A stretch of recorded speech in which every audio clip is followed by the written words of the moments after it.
Dinas Komunikasi Informatika dan Persandian Aceh menerima audiensi dari pengurus Serikat Media Siber Indonesia atau SMSI Aceh. Kegiatan berlangsung di kantor Diskominsa Aceh pada Senin 27 Oktober 2025. Pertemuan ini membahas beragam isu strategis di era digital, mulai dari tantangan maraknya hoaks di tengah perkembangan AI atau kecerdasan buatan, hingga upaya memperkuat literasi digital dan keterbukaan informasi publik.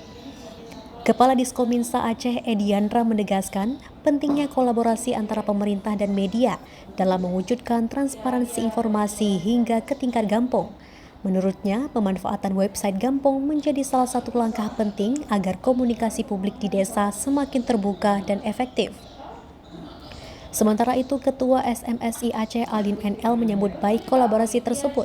Ia menyatakan SMSI siap berperan aktif dalam memperkuat literasi digital serta mendukung pemerintah memperluas keterbukaan informasi publik di seluruh Aceh. Pada kesempatan tersebut turut dihadiri Sekretaris Dinas Fauza Morisan dan Kepala Bidang Pengelolaan Komunikasi Publik Al-Fadrian.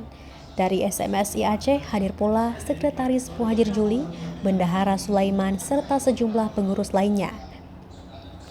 Kita berharap keberadaan SMSI ini dapat menunjang, dapat mensupport, dapat juga berkolaborasi dengan kita dalam membantu tugas-tugas Kominsa. Seperti yang kita rapatkan barusan itu salah satunya yaitu setelah kita evaluasi masalah digitalisasi Gampong. Nah, ini juga yang sudah disampaikan dalam forum tadi, ada 6.500 Gampong yang sudah mempunyai jaringan dan mempunyai web di Gampong masing-masing. Ternyata banyak Gampong yang tidak beroperasional, tidak memanfaatkan web tersebut.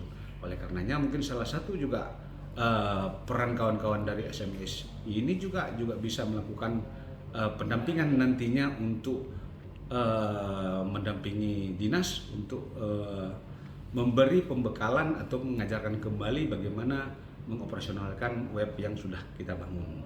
Mungkin itu langkah-langkah salah satu di antara yang lainnya. Dari Banda Aceh, Cut Naufa melaporkan untuk Waspada Aceh.